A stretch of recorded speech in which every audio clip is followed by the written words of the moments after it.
Ever since I was a kid, Easter wasn't always an upheld tradition. In school, we would make Easter baskets and fill them with tissue paper, and the teacher would bring in mini chocolate eggs. I think we even filled them with little chicks too. I have hazy memories though, learning about Jesus at this time. I went to a Catholic school, so of course we must have done, but the eggs and the bunny are what I remember most. Maybe it boils down to the fact that I was just a kid who cared more about chocolate than our Lord and Savior. Now that I'm much older and have a relationship with Jesus, I've actually come to the acknowledgement of who he is. I want to take the time to uncover the truth, and that is, does Jesus even have anything to do with Easter? Why do we feel the need to celebrate Jesus' resurrection on this particular day when it didn't even happen on that day? Or did it? That's what I want to boil down to. That's what I want to get out of this video. By the end of this video, I want to answer that question. Did he rise from the dead on Easter Sunday? Or do we celebrate it just because we've been told to? Why do we feel the need to keep up these traditions like eating chocolate eggs when they have nothing to do with Jesus? I want to explore why we continue to uphold these traditions even though they have zero association with Jesus. And if they don't, then what are they associated with? And who are we celebrating in that case? Let's start off with the big question, the main question. Did Jesus rise from the dead on Easter Sunday? To answer that question, we're going to have to look back at the origins of Easter and how it became a part of the church. The word Easter translates to Ashtaroth, which was a female deity associated with fertility. In 1 Kings, she is one of the idols Solomon turns to after he turns away from the Lord. She was associated with Baal, and in other cultures she is Ishtar and Astarte. I hope I'm pronouncing that right, which means star, that will be important later on. Have you ever noticed that in different myths, religions, whatever you like to call it, that the gods and goddesses are always incredibly similar, to the point where it feels like they're almost recycled versions of each other? Well, what if I told you that's because they're all grounded in the same thing? Well, the same people. It's concocted by the same person. The chances are you've never heard of the name Semiramis before. But by the time this video ends, you'll know exactly who she is and the role she played in perverting our culture and the traditions we keep even to this day. Semiramis was an Assyrian queen and is said to be the alleged founder of Babylon. She was also mother and wife to Nimrod. Yeah, I know, doesn't look pretty. But together they started the idea of the polytheistic religion.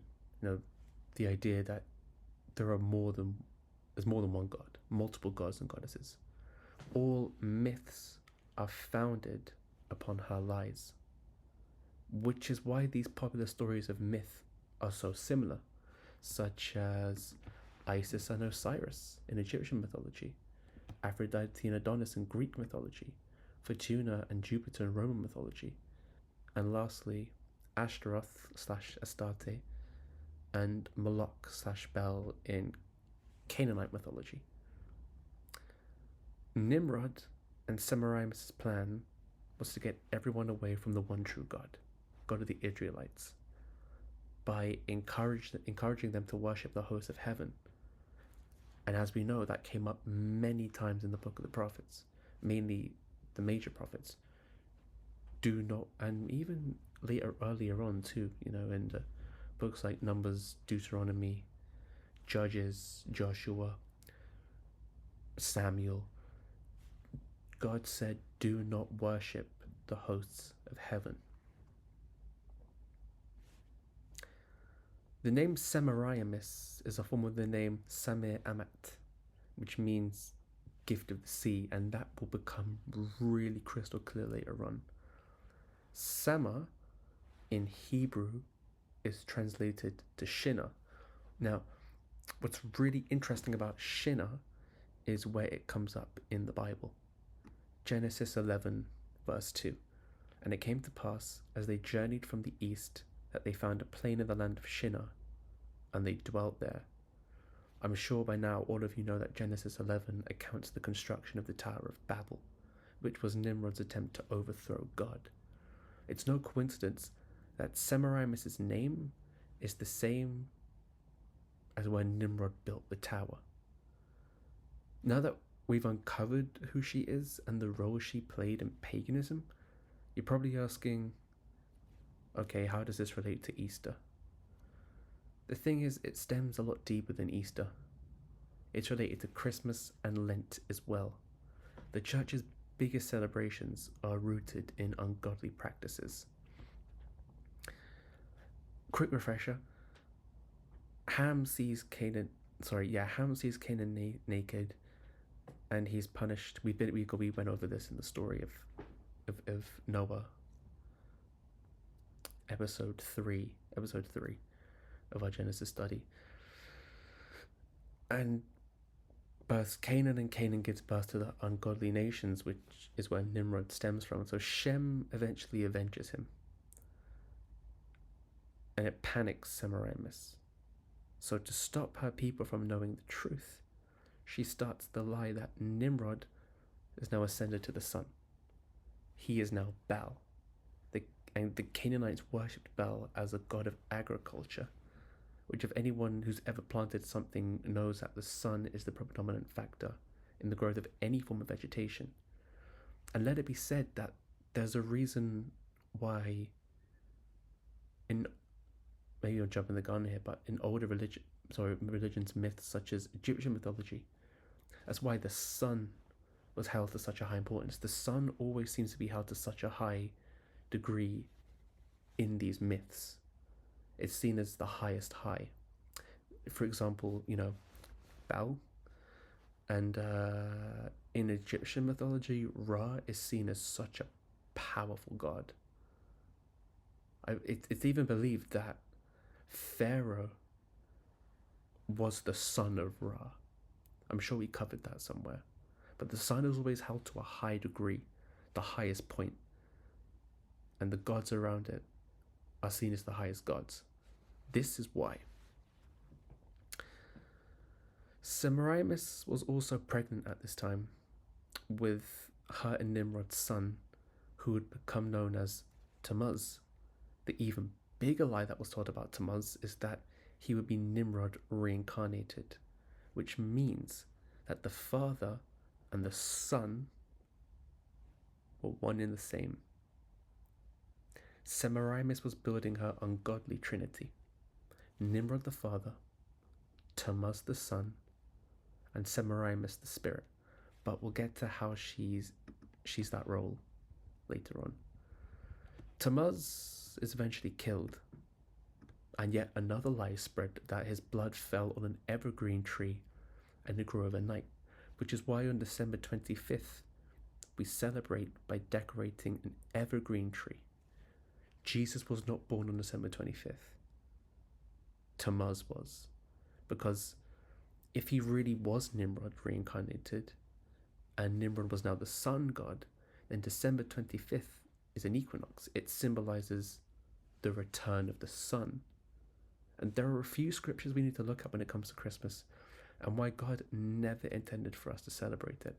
And those are Jeremiah 10:10, Amos 5:26, and Acts 7:43.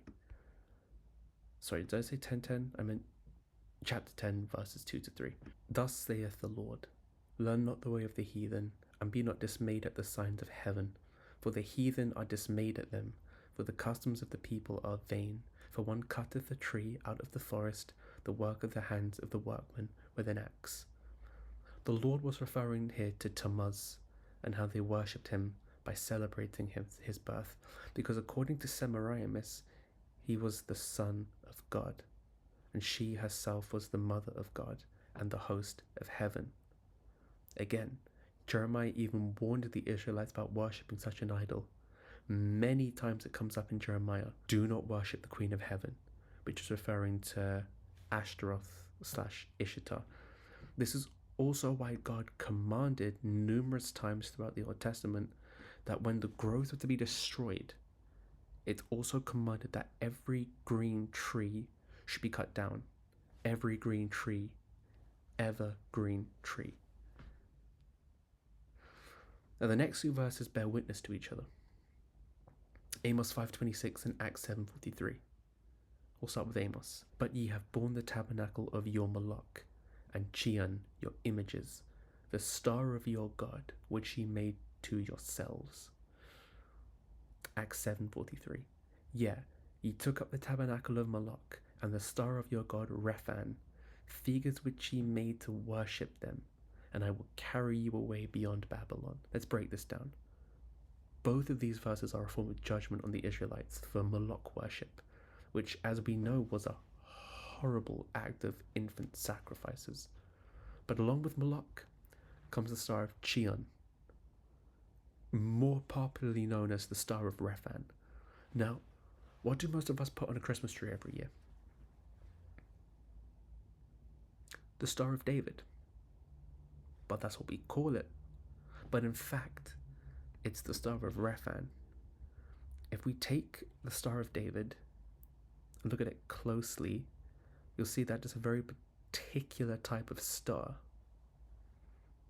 The sun. The points are the sunbeams, while the pentagon in the middle is the body of the sun. Why on earth would we stick this at the top of our trees? The sun. This pagan practice, this ungodly practice.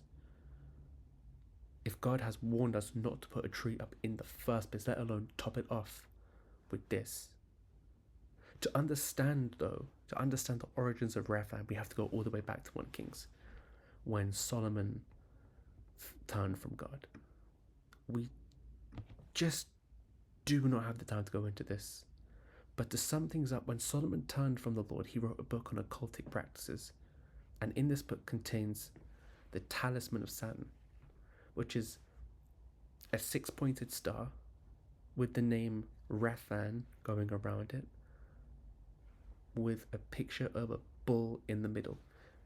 Now, we all know the story of the god Saturn and how he ate his own kid.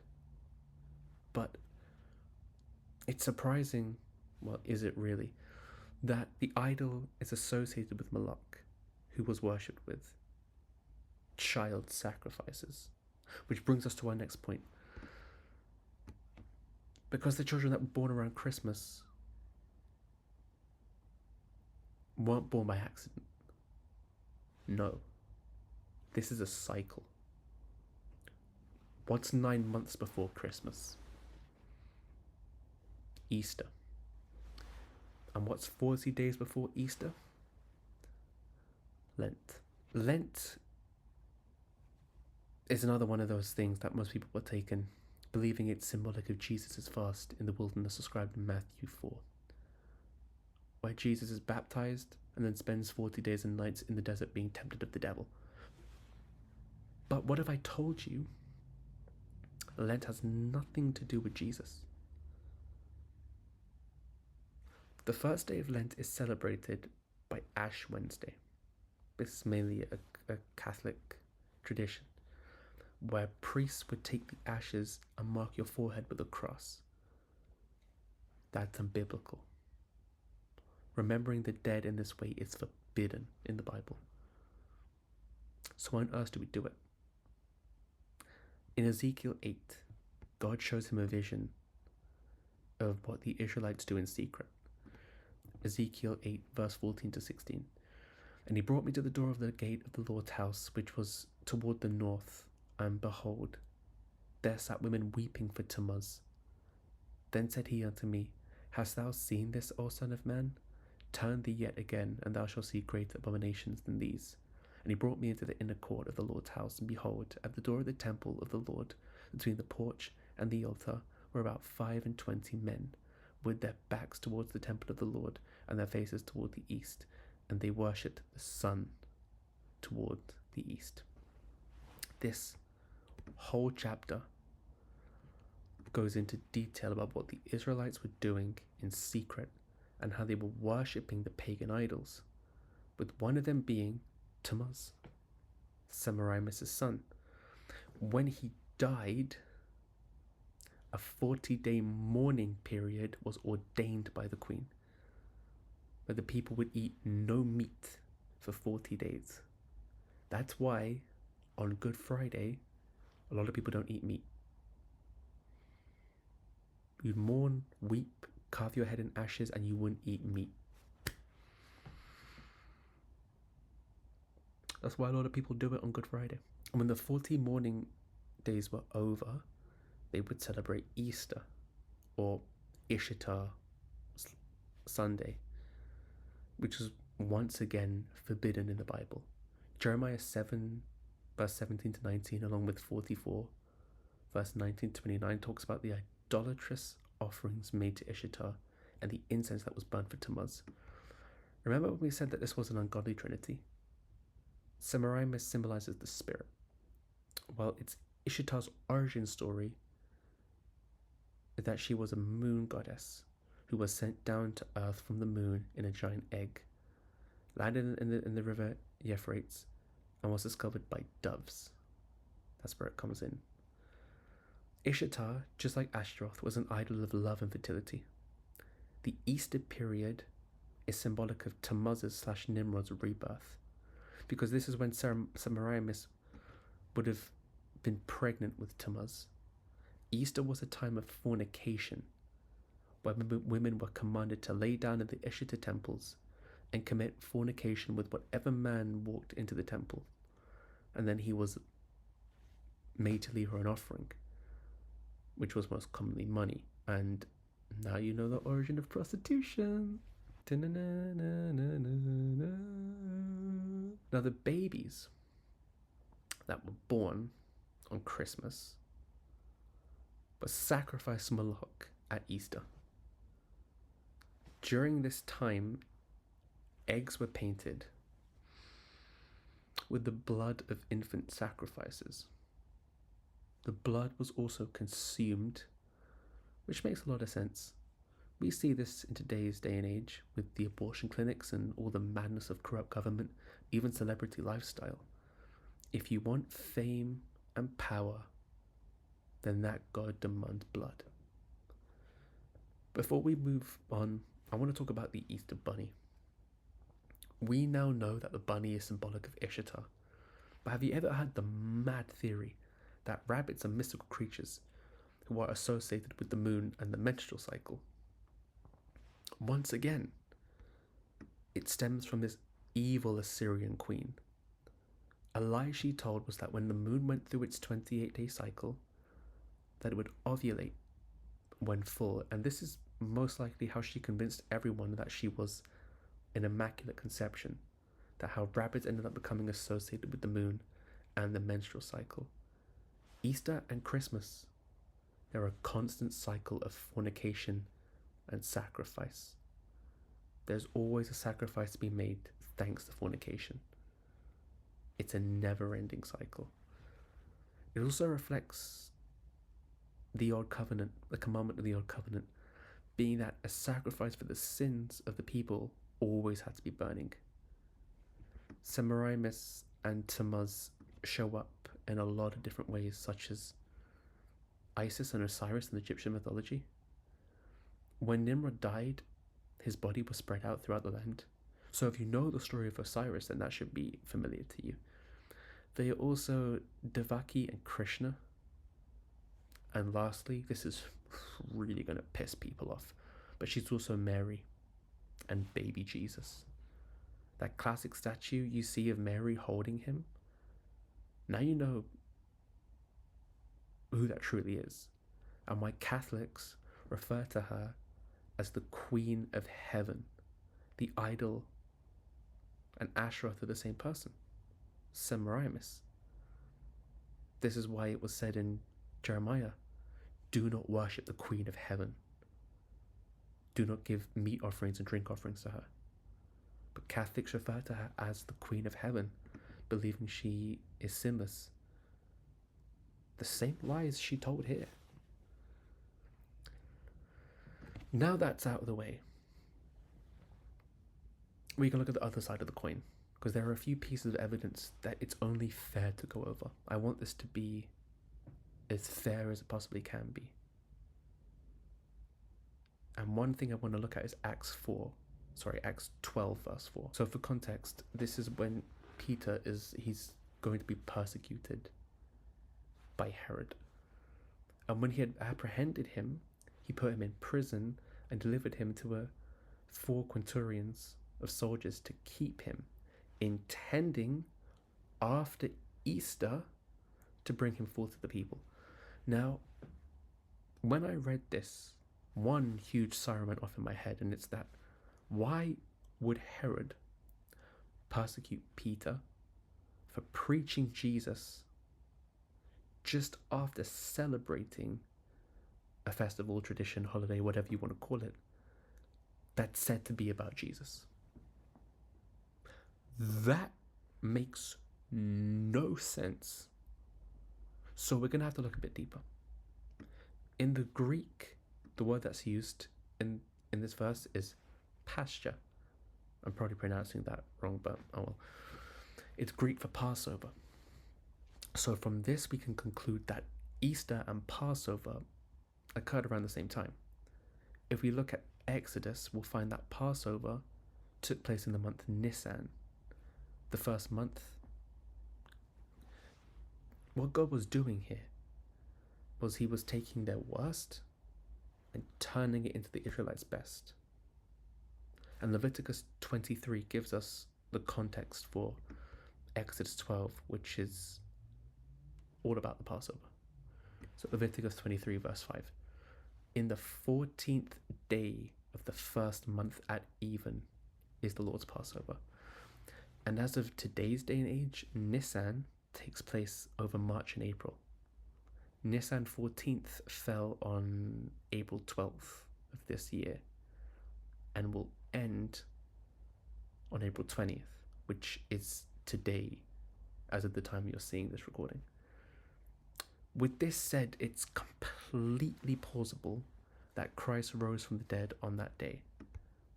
All the Gospels account that Jesus was killed and resurrected just after Passover, meaning the chances are Easter and Passover overlap.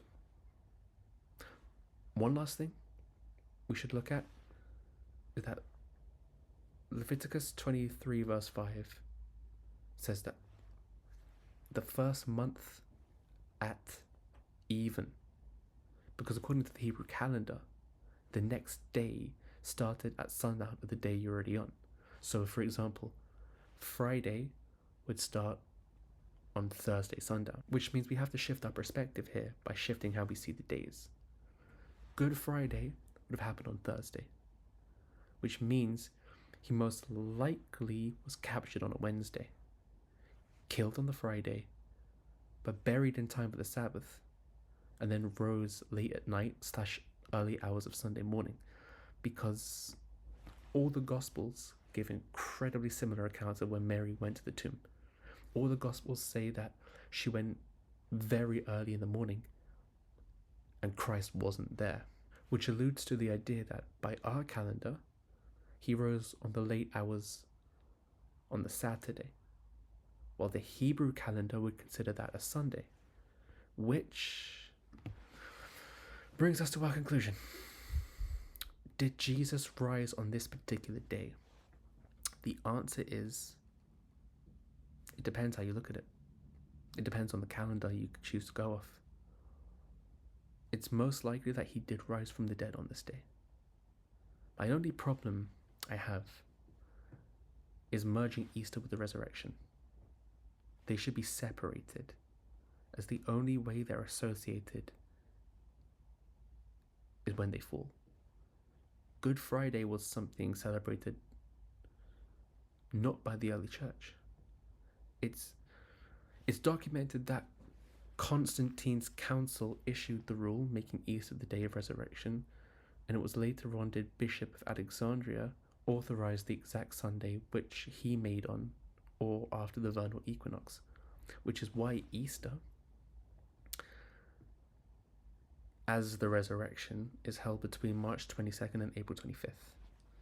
And I know I'm stretching here, But Semiramis did hold Easter around the time of the spring equinox. It was always on or after the moon. Being a moon goddess, she held things in cycle of the moon. So with all that said and done, after looking back on history and scripture, it's safe to say that Jesus' rise,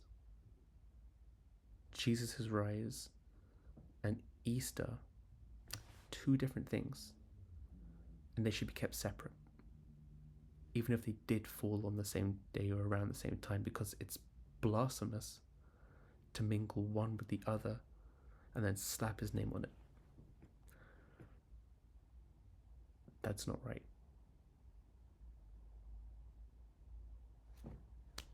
There we have it.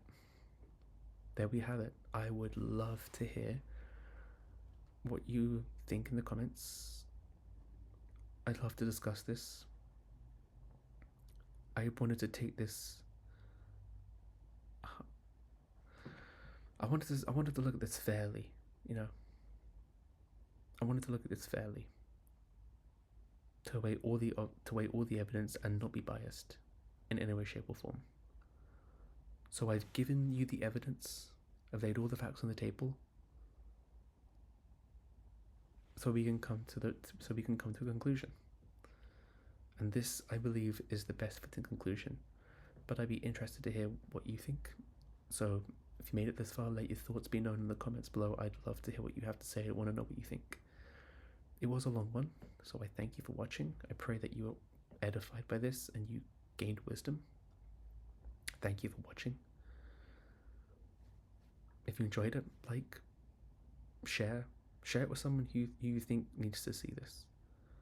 And if you benefited from this and you're new here, why not subscribe? We make videos like this quite often. We'd love to have you around. Thanks for watching. God bless. And I'll see you next time.